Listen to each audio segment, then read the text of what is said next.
Black CEO humiliated at car dealership and terminates $65 million contract. Morgan Sterling never imagined that Saturday morning would completely change the course of her career and her life. The 42-year-old executive had decided to give herself a gift after years of hard work, building her technology consulting firm. It was at the most luxurious dealership in New York City that she faced the most humiliating situation in her entire professional journey. Wearing her best white suit and carrying her Italian leather briefcase, Morgan entered the showroom expecting to be treated with the same courtesy any client deserved. The salesman, Brad Jenkins, barely looked up when she approached the model she had researched for weeks. It was a black executive sedan, exactly what she needed for her business meetings. Price was not an issue after all. Her company had closed multi-million-dollar contracts in recent months. "Excuse me, I'd like to see this model," said Morgan in her firm, polite voice. Brad continued organizing papers on his desk as if she were invisible. Other salespeople were attending to clients who had arrived after her, all white, all treated with broad smiles and full attention. "Sir, I'm talking to you," insisted Morgan, keeping her respectful tone. "Oh, you!" Brad finally looked her up and down. "This here is an expensive car, you know. Maybe you want to check out the used ones across the street." The words hit Morgan like a punch to the stomach. In her 42 years of life, she had faced many obstacles, built a company from scratch, formed a team of over 200 employees. But she had never been treated with such contempt in a commercial setting. "I have the money to buy this car," she replied, trying to stay calm.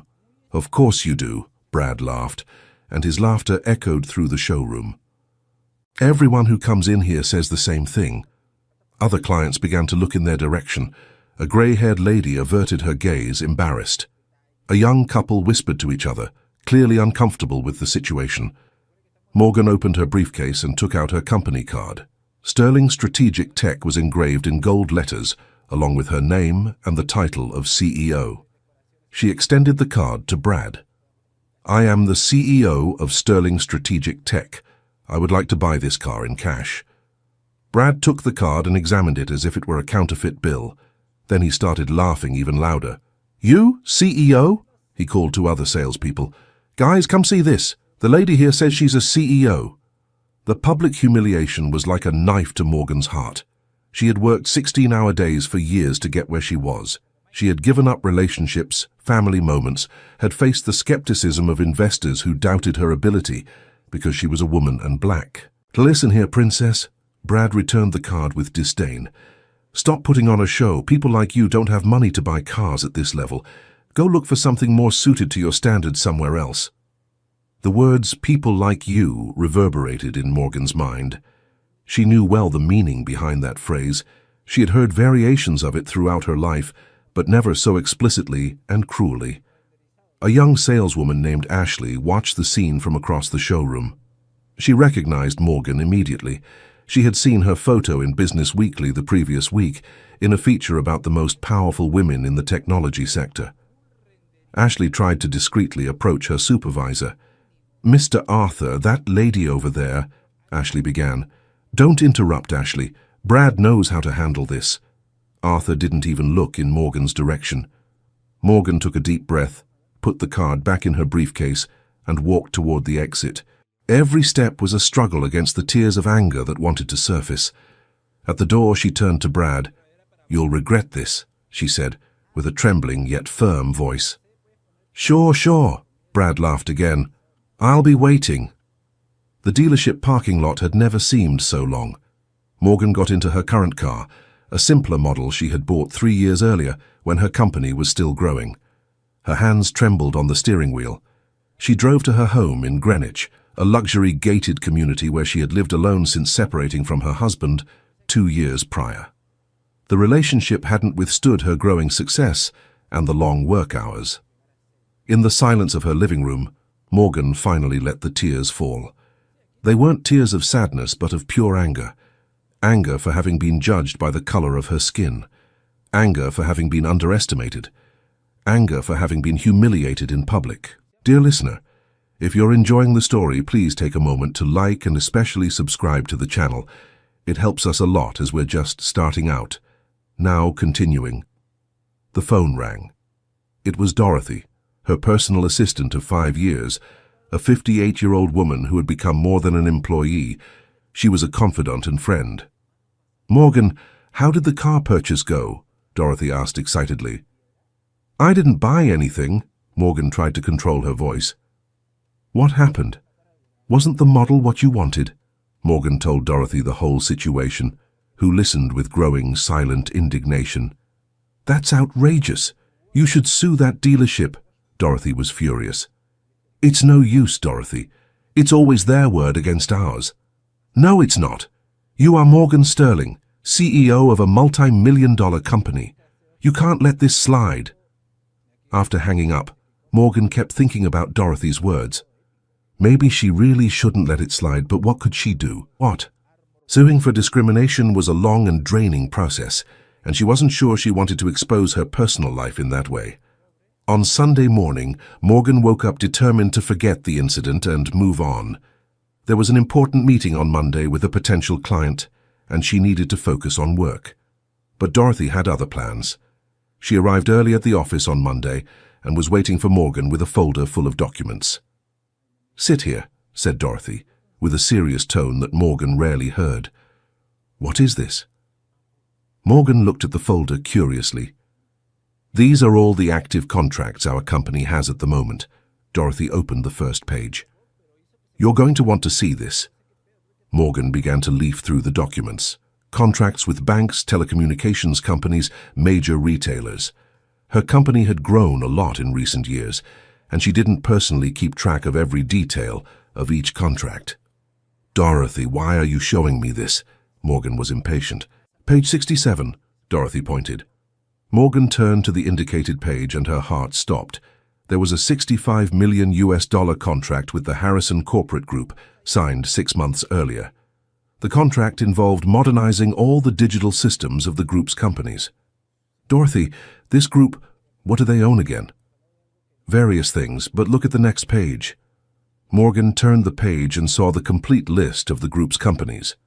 Restaurants, gas stations, 2 gyms, and 3 luxury car dealerships. One of them was exactly where she had been humiliated. "How is this possible?" Morgan stood up, incredulous. "Julian signed this contract when you were traveling for that conference in Aspen." Dorothy referred to the company's vice president. "He said it was urgent, and that you had given him autonomy to close deals of that value." Morgan vaguely remembered giving that authorization, but never imagined it would be used for such a large contract without her final approval. "Get Julian in here now," ordered Morgan. Julian Montgomery arrived 20 minutes later, with his ever-confident manner and broad smile.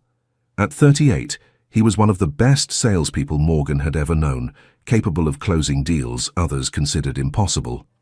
"Good morning, boss," Julian entered excitedly. "Dorothy said it was urgent." "Julian, explain this contract with the Harrison Group to me." Morgan showed him the documents. "Oh, that one. It was a beautiful deal. $65 million to modernize all their systems. It'll give us an excellent profit margin."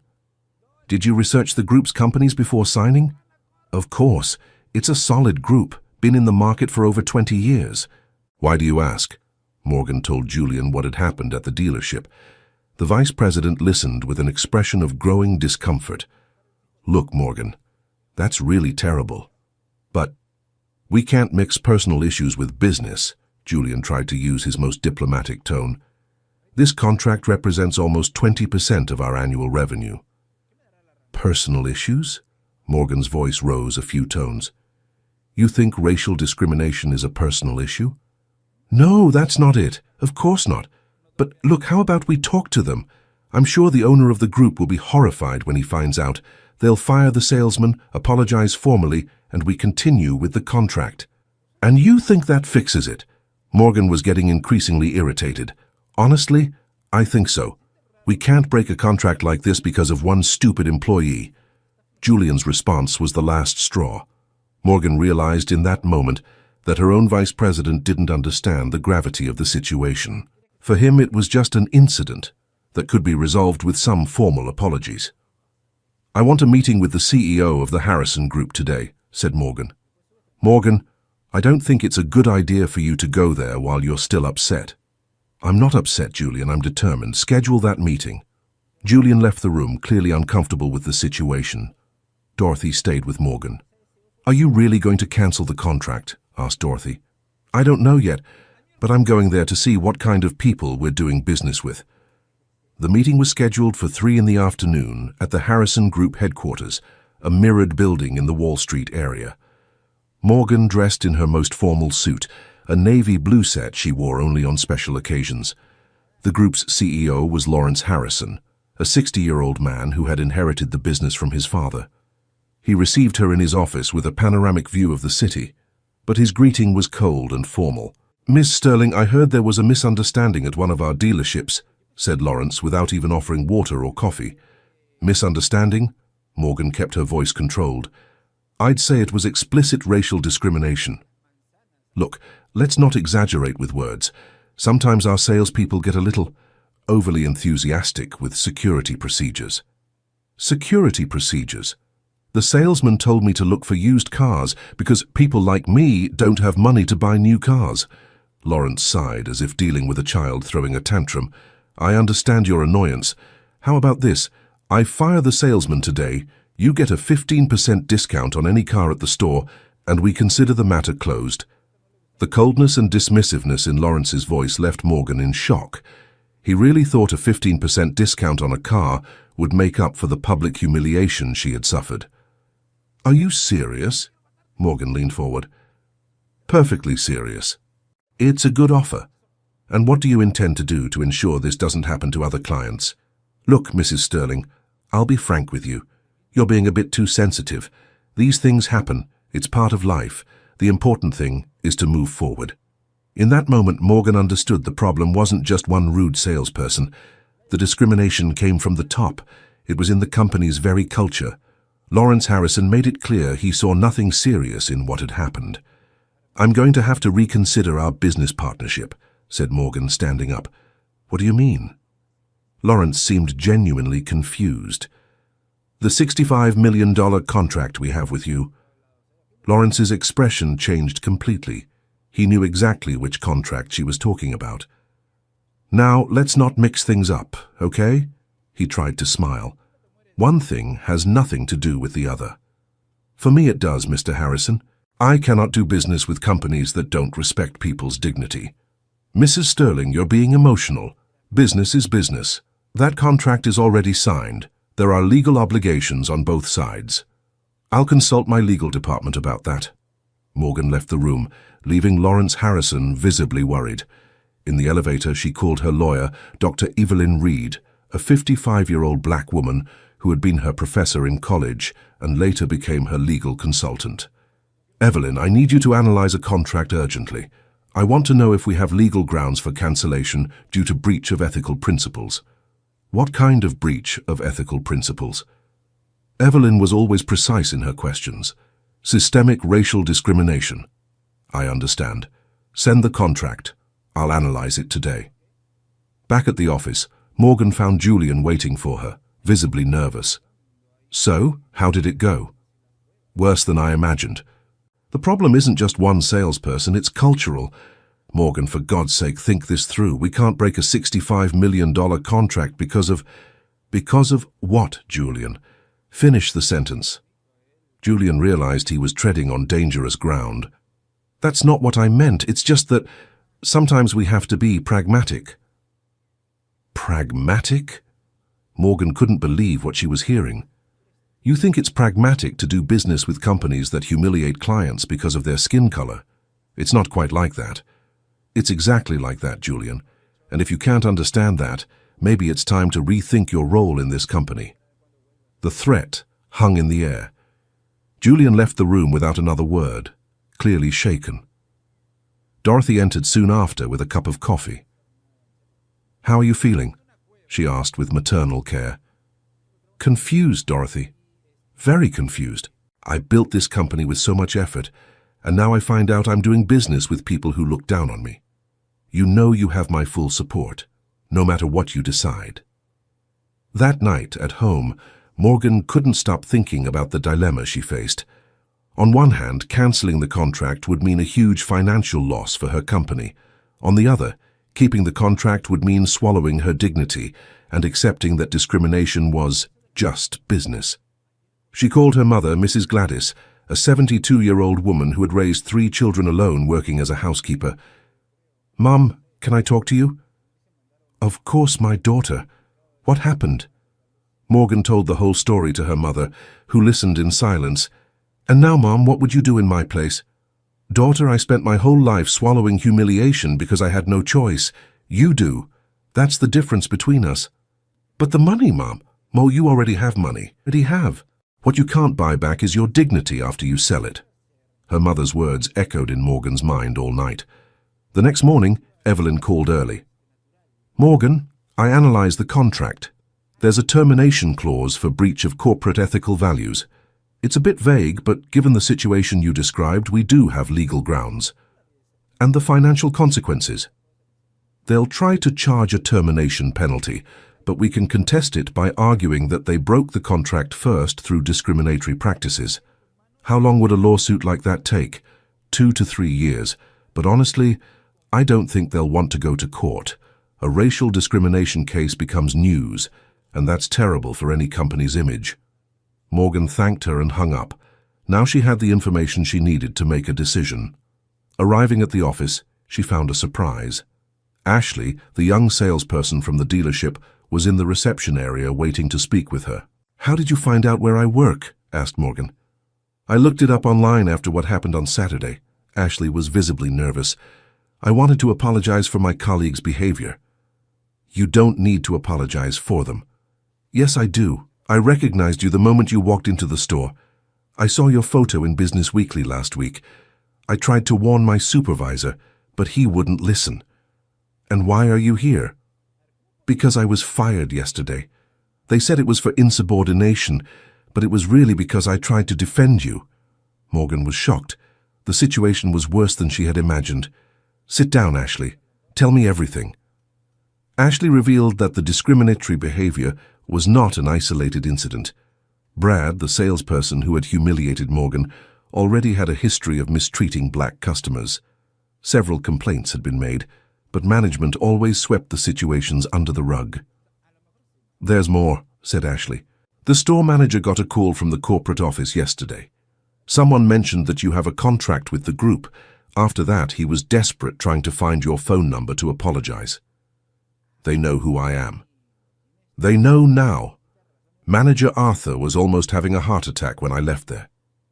Dear listener, if you're enjoying the story, please take a moment to leave a like and especially subscribe to the channel. It really helps us who are just starting out. Now continuing, the information Ashley brought completely changed Morgan's perspective on the situation. It wasn't just an isolated case of prejudice, but a pattern of behavior that was systematically covered up by management.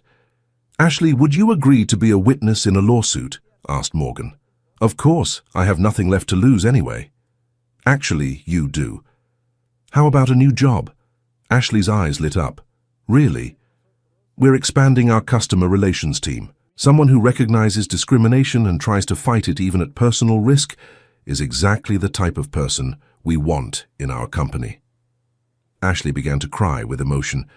"Thank you so much, Miss Sterling. You can't imagine what this means to me." After Ashley left, Morgan called a meeting with the entire company board.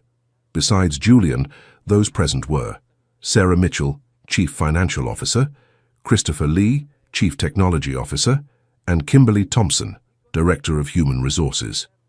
"Everyone, I need to tell you about a situation that happened to me and that directly affects our company," Morgan began. She recounted the entire dealership incident and the discovery of the contract with the Harrison corporate group. The room fell into absolute silence. Marina was the first to speak.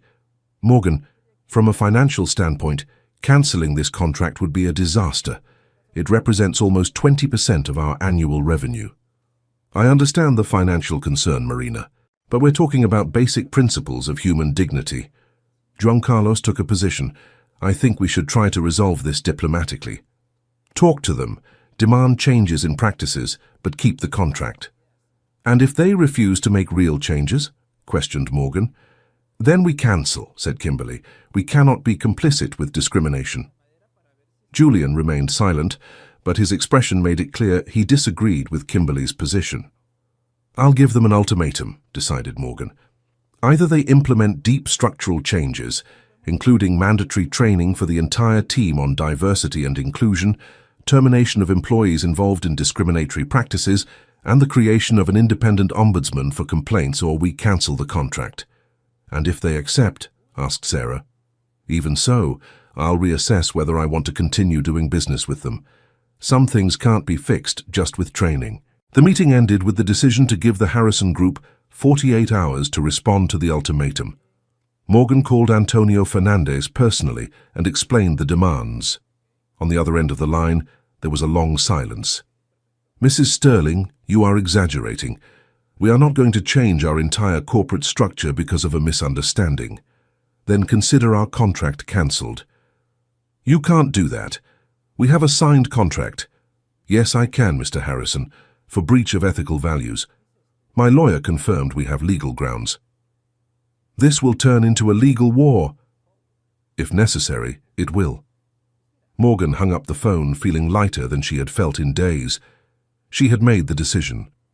In the following hours, her phone didn't stop ringing. Lawrence Harrison called 3 times, alternating between legal threats and attempts at negotiation. Julian came to her office twice, trying to convince her to reconsider. "Morgan, please, think this over. We're going to lose the company's biggest client. Julian, if you can't understand that there are things more important than money, perhaps you're not the right person for this position. Are you firing me? I'm giving you the chance to rethink your values. If they don't change, yes, I will have to fire you." Julian left the room, visibly shaken. He had worked at the company for 5 years and had never questioned Morgan's decisions before. At the end of the day, Dorothy entered the room with an envelope. "This arrived for you by courier." It was a letter from the legal department of the Harrison Group, threatening to sue Morgan for breach of contract and financial damages. "Are they bluffing?" asked Dorothy. "We'll find out. Call Evelyn, I need to speak with her." Evelyn arrived at the office an hour later with a folder full of documents. "Morgan, I've prepared everything we need to contest any legal action from them, but I have a suggestion." "What?" "How about we make this public? A case of racial discrimination resulting in the cancellation of $1 million contract will get the attention of the specialized media. I don't want to turn this into a circus." "It wouldn't be a circus. It would be social awareness. Other companies need to know discrimination has real consequences." Morgan thought about the suggestion. Her whole life she had avoided drawing attention to racial issues, preferring to prove her worth through work. But perhaps it was time for a different approach. "If I decide to make this public, how would we do it?" "I have contacts in the specialized press.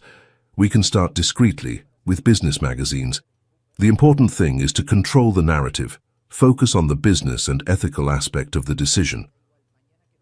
Let me think about it." The next morning, Morgan woke up to several messages on her phone. One of them was from Ashley, who had started working at the company the day before. "Good morning, Mrs. Sterling. I wanted to thank you once again for the opportunity. I promised to give my best." The message brought a smile to Morgan's face. At least one good thing had come out of this whole situation. At the office, she found an unusual commotion. Several employees were whispering in small groups, and the atmosphere seemed tense. "Dorothy, what's going on?" "Apparently the news about the contract cancellation is leaked. People are worried about their jobs." "Gather everyone in the auditorium. I'll explain the situation." In the company auditorium, Morgan found over 200 employees waiting for an explanation. It was the first time in years she had seen such tension in the workplace. "Everyone, I know you're concerned about the news that's circulating. I want to be transparent with all of you." For the first time, publicly, she told the whole story of what had happened at the dealership and her decision to cancel the contract. "I know this represents a significant financial loss for our company, but as CEO, I cannot do business with organizations that practice discrimination." An employee raised a hand. "Does this mean there will be layoffs?" "I will do everything in my power to prevent that.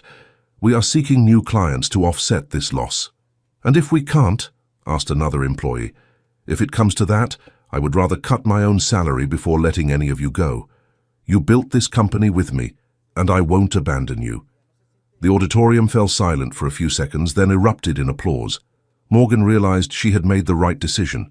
Her employees understood and supported her position. After the meeting, Christopher Lee sought out Morgan in her office.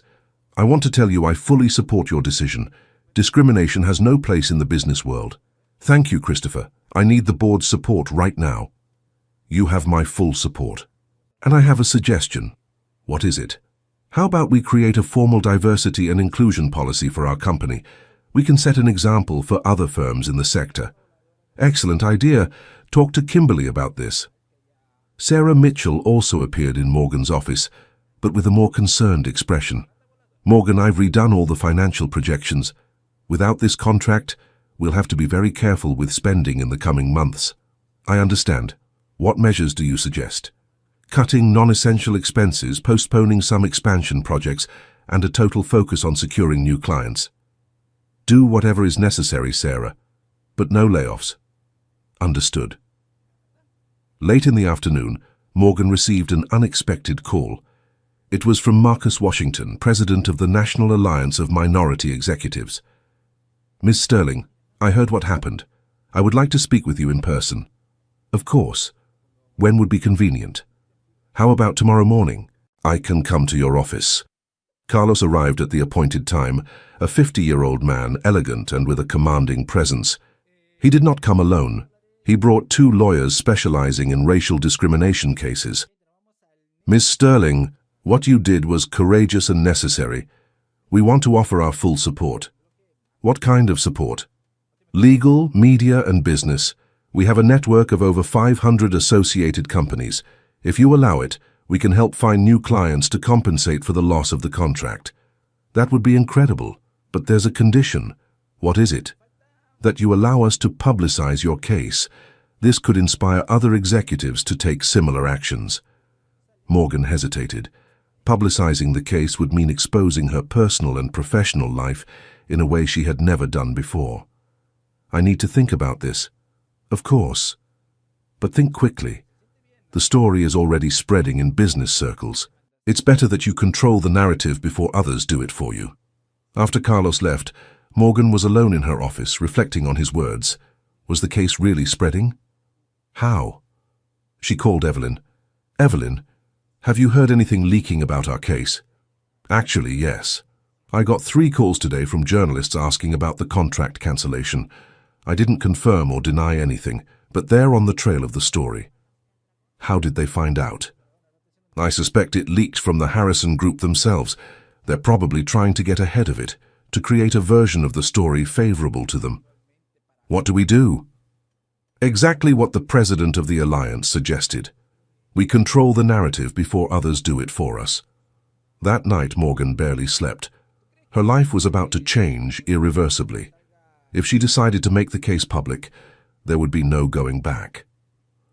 The next morning, she arrived early at the office and found Dorothy already working. "Dorothy, I need to make an important decision. Can I count on your opinion?" "Always, Morgan." She explained the alliance's proposal and the discovery that the story was already leaking. "What would you do in my place?" "My dear," Dorothy rarely called her that, only in very intimate moments. "You built a company based on competence and honesty. Now it's time to show it's also built on moral values. Tell the story." "And if this hurts the company? And if not telling it hurts other people going through the same thing you went through?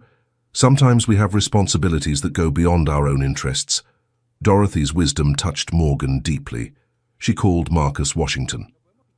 "I agree to go public with the case, but I want total control over how the story will be told." "Perfect. We have a journalist specialized in corporate diversity issues. She can interview you today." The interview took place in Morgan's office with journalist Vanessa Wright, a 40-year-old black woman who worked for the country's leading business magazine. "Ms. Sterling, why did you decide to cancel such an important contract?" "Because I cannot separate my personal values from my company's values.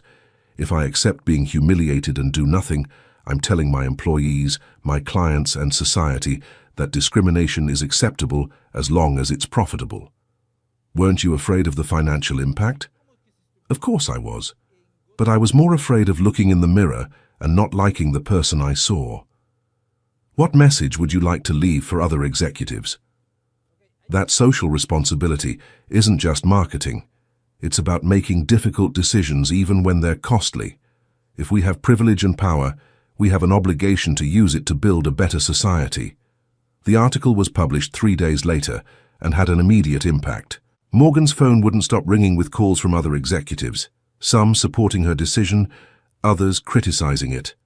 But the biggest surprise came when Sarah entered her office with a spreadsheet. "Morgan, you need to see this." "What is it?" "In the last 48 hours, we've received 16 proposals for new contracts, companies that want to work with us specifically because of your ethical stance." "Really?" "Really. 3 of them are contracts larger than the one we cancelled." Morgan could hardly believe it. Her decision, which seemed so financially risky, was turning into an opportunity.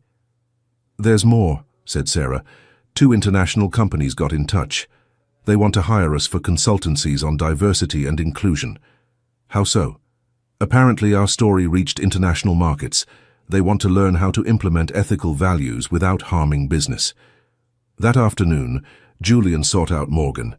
His expression was different, less arrogant, more humble. "Morgan, I want to apologize to you." "For what?" "For not understanding the gravity of the situation, for thinking only about the financial aspect. You were right from the start." "What made you change your mind?" "I spoke with my wife last night. She made me understand how I would sound if it were my teenage daughter going through this. I felt ashamed." "And now?" "Now I want to learn. I want to help our company become an example of inclusion and diversity in the market." Morgan smiled. It was the first time in days she felt truly hopeful about the future. 2 weeks after the article was published, Lawrence Harrison called Morgan personally. "Ms. Sterling, I would like to speak with you personally once more." "For what, Mr. Harrison?" "To propose some changes to our business practices. Perhaps we can reconsider our contract." "What kind of changes?" "We fired 3 employees involved in discriminatory practices, including the salesman you encountered. We've implemented mandatory diversity training for all staff, and we've created an independent ombudsman for complaints." Morgan was surprised. These were exactly the demands she had made initially. "And why these changes now?" "Because we lost other clients besides you, and our reputation is being questioned in the market." "I see. And what are you proposing?" "That we resume our contract. With the changes implemented, I don't think we have any more issues with ethical values." Morgan thought for a few seconds. "Mr. Harrison, I appreciate the changes you've made, but I cannot resume the contract." "Why? We did everything you asked." "You did it under pressure, not out of conviction. If you hadn't lost money, you'd still be using the old practices. That's not real change, it's just crisis management." Lawrence was silent for a few seconds. "You are being inflexible. I am being consistent. I wish you luck with the changes. I hope they are lasting and sincere." After hanging up, Morgan felt she had definitively closed that chapter of her life. Dear listener, if you are enjoying the story, please take a moment to like and especially subscribe to the channel. It helps us a lot as we are just starting out. Now continuing. 1 month after the contract cancellation, Morgan's company was in its best shape ever. The new contracts not only compensated for the financial loss, but brought growth greater than what they had before. More importantly, the company had become a reference for diversity and inclusion in the technology sector. Morgan received weekly invitations to speak about ethical leadership at universities and business conferences. At one of these talks at Sterling State University, she found a surprise in the audience. It was Brad, the salesman who had humiliated her at the dealership. After the lecture, he approached her. "Ms. Sterling, may I speak with you for a minute?" "Of course. I want to apologize for what I did. I have no justification for my behavior." "What brought you here?" "I'm taking a professional reskilling course. When I heard you were speaking here, I decided to come. I wanted to look you in the eye and ask for forgiveness." Morgan was surprised by Brad's apparent sincerity. "And what do you plan to do now?" "Trying to start over. I couldn't get a job in sales after what happened. I'm studying to become an IT technician." That's a good field. I know I don't deserve it, but if one day there's an opportunity at your company, I really have changed." Morgan looked at him for a few seconds. "Brad, real change takes time. If you have truly changed, it will show in your future actions. If one day our paths cross again professionally, it will be based on the person you have become, not the one you were." "I understand. Thank you for hearing me out." Watching Brad walk away, Morgan reflected on how that incident had changed not only her life, but the lives of so many others. Ashley was rising quickly in the company. Julian had become an active advocate for inclusion policies. Even Brad was trying to transform himself. 6 months after the incident, Morgan received an unexpected call. It was from Victoria Harrison, daughter of Lawrence Harrison. "Mrs. Sterling, I'm Maria, daughter of Lawrence Harrison." "Hi Maria, how can I help you? I'd like to speak with you in person, if possible." "About what?" "About taking over the presidency of the family businesses." Morgan was intrigued. They scheduled a meeting for the next day. Maria was a 35-year-old woman with a degree in business administration who had worked abroad for the last 10 years. She was completely different from her father, modern, open, and visibly concerned with social issues. "Mrs. Sterling, I want to personally apologize for our company's behavior. What happened was unacceptable." "Thank you for the apology, Maria. I am taking over as president of the group because my father is retiring, and I want to do things differently." "What kind of differences?" "I want to implement real diversity and inclusion policies, not just for marketing, but out of conviction, and I would like to invite you to help us in this transformation." "As a consultant?" "Initially, yes, but I have a bigger proposal. How about we become partners?" "Partners?" "I'm proposing a joint venture. Your company would handle all the technological modernization of our operations and also help us develop diversity and inclusion practices. In return, we offer a long-term contract and a share of the profits." It was a tempting and unexpected proposal. Morgan asked for time to think. "Maria, I appreciate your proposal, but I need real guarantees that these changes are genuine." "What kind of guarantees?" "I want to see the changes implemented first. If in 6 months you demonstrate real transformation in the company culture, we can talk about partnership." "Fair. And how can we demonstrate this transformation?" "Hire Black employees in leadership positions. Implement trainee programs focused on diversity. Create inclusion metrics with clear goals. And most importantly, maintain all of this even when it's not convenient or profitable." Done. In 6 months, you will see a completely different company. Maria kept her word. In 6 months, the Harrison corporate group had transformed drastically. They hired a director of diversity and inclusion, a Black woman with extensive experience in the field. They implemented a trainee program that reserved 50% of the spots for Black and multiracial candidates. And more impressively, they created a community development fund that invested in education in underserved neighborhoods. When Maria approached Morgan again, the numbers spoke for themselves. In 6 months, we increased our racial diversity in leadership positions from 5 to 28%. Our internal employee satisfaction rose from 60 to 85%. And our market reputation improved drastically. And the financial results? Better than ever. We discovered that diversity really is good for business, not only morally, but financially too. Morgan decided to accept the partnership, but with clear conditions. "I accept, but I want contractual clauses that guarantee these diversity policies are maintained regardless of changes in leadership." "No problem." The partnership between the two companies became a case study in business schools about how ethical conflicts can transform into opportunities for mutual growth. 2 years after the incident at the dealership, Morgan was invited to receive an Ethical Business Leadership Award from the National Association of Administrators. In her acceptance speech, she told the whole story. 2 people walked into a dealership that Saturday morning. One was a Black woman who wanted to buy a car. The other was a CEO who had to choose between profit and dignity. "If I had chosen profit that day, I would still be rich. but I wouldn't be the person I am today. I learned that our values are only tested when they come at a high price. It's easy to be ethical when there are no consequences. True character emerges when we have to sacrifice something important to do the right thing. I also learned that doing the right thing is rarely a real sacrifice. Cancelling that contract brought me better opportunities, stronger partnerships, and a reputation worth more than any single contract. But the most important lesson is that none of us can remain neutral in the face of injustice. If we have power, we have responsibility. If we have a voice, we have an obligation to use it. If we have a choice, we cannot choose silence. The audience rose in a standing ovation for over 5 minutes.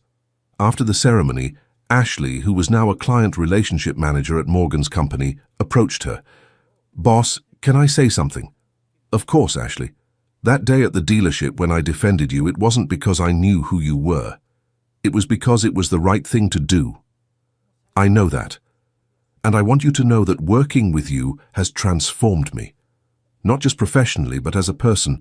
You taught me that doing right is worth more than any salary. You always had that within you, Ashley. I just gave you the opportunity to show it." 3 years after the incident, Morgan's company had become one of the largest diversity and inclusion consultancies in the country. They didn't just work with technology, but helped companies across all sectors create more inclusive environments. The dealership case had become legendary in the business world. Business administration students learned about it as an example of values-based leadership. Other executives cited Morgan as inspiration for their own ethical decisions. But the most significant impact was on the people whose lives were touched by the story. Hundreds of black employees were hired by companies that adopted policies inspired by Morgan's case.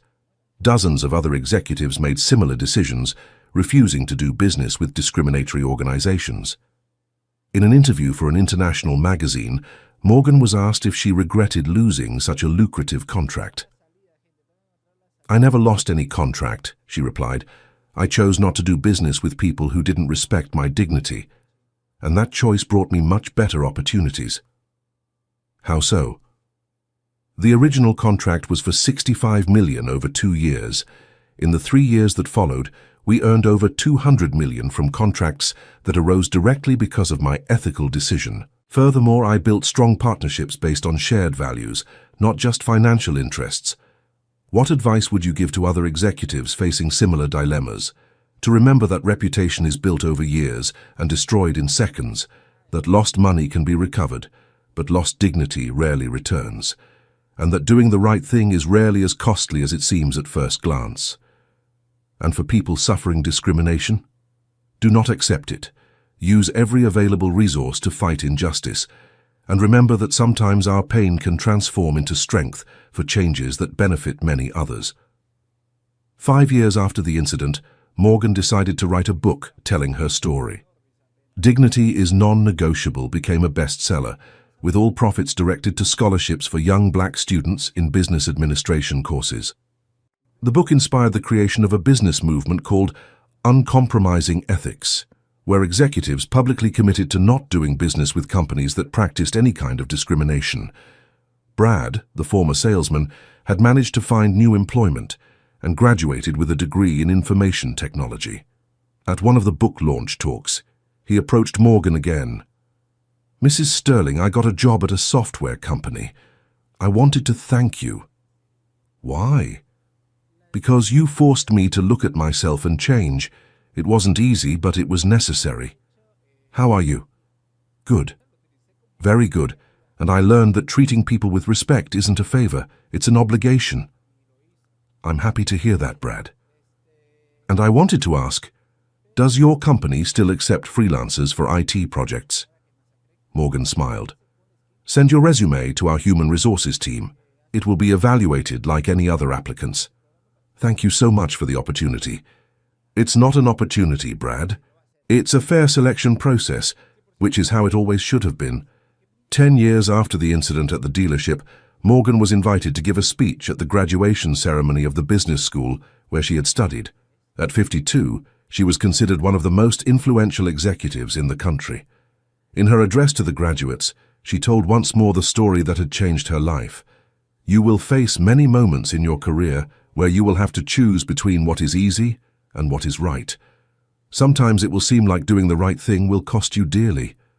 But I can guarantee one thing: doing the wrong thing always costs more in the long run.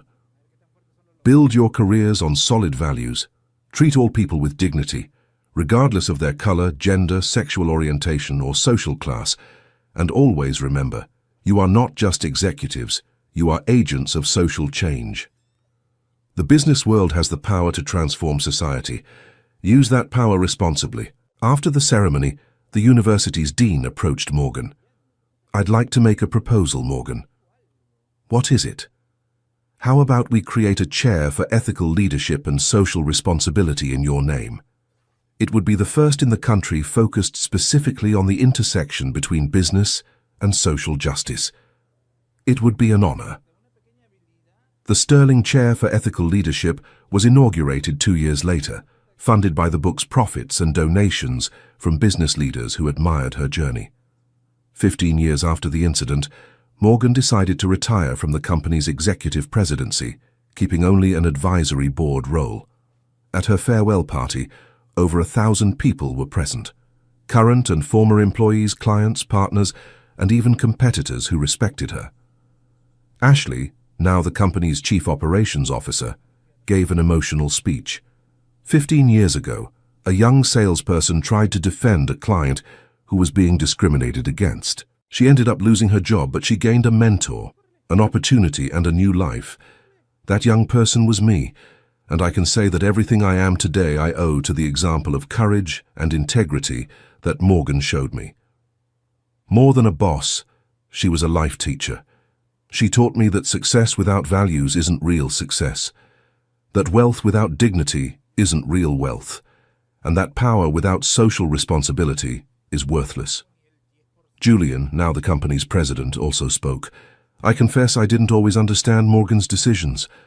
I thought she was too idealistic, too emotional. Today, I understand she was always right. Our company isn't just bigger financially, it's bigger morally. And that makes all the difference."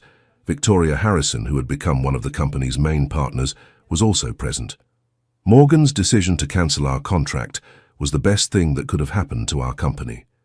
It forced us to look in the mirror and not like what we saw. Today, we are a completely different organization, and we owe that to her courage to say no to what was wrong." At the end of the party, Morgan gave her final speech as CEO. "When I walked into that dealership 15 years ago, I was a successful businesswoman who wanted to buy a car. I left there as an activist who needed to buy a fight, and that fight gave me far more than any car ever could. I learned that we cannot separate who we are at work from who we are in life. Our values have to be consistent in every environment, and I learned that doing the right thing is not a sacrifice, it's an investment in ourselves, in the people around us, and in the society we want to build. I leave this company in the hands of people who have understood this lesson, and I hope they continue using business as a force for good, always." 20 years after the incident, Morgan was decorated by the National Administration with the National Leadership Medal in the Social Responsibility category. At the ceremony at the Presidential Palace, she was accompanied by Ashley, Julian, Victoria, and even by Brad, who had become a successful IT consultant and anti-discrimination activist. In her last public interview at 62, Morgan reflected on the impact of her decision. "Sometimes people ask me if I would change anything in that story, if I would do it differently, and my answer is always the same.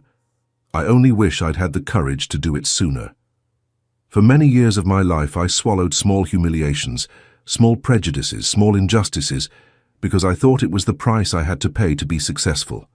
Today, I know I was wrong. Real success only comes when we don't have to give up our dignity to achieve it, and when we use our position to ensure other people don't have to either. If my story inspired other people not to accept discrimination, if it helped other companies rethink their practices, if it contributed to a slightly more just world, then it was worth far more than any $65 million contract." End of story. Now tell me what you thought of the story and where you're watching from. If you have something to share with us, leave it in the comments with sincere words. Do you believe Morgan made the right decision? It will be amazing to read your opinion. Thank you so much for your company. Don't forget to leave your like and, most importantly, subscribe to the channel so you don't miss other moving stories.